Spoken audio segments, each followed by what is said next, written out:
Question number 7, a joker cap is in the form of right circular cone, radius दे रखा है, height दे रखी है, find the area of the sheet required to make 10 such caps.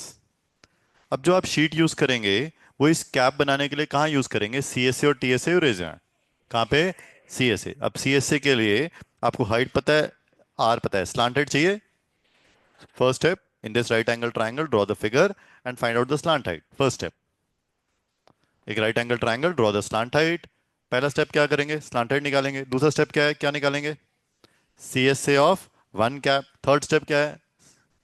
Into 10, CSA into 10। These are the steps.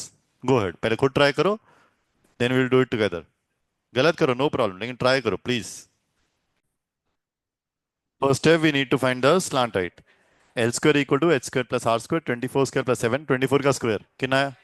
576 plus 49 625। So slant height is equal to under root of 625, that is कितना? 25। C S one joker cap formula pi into R into L. ठीक है, 7 से cancel किया, 550। Area of sheet required to make 10 such caps, इसको multiply करना है किससे? 10 से। You get the total area required to make 10 such caps, 5500 centimetre square.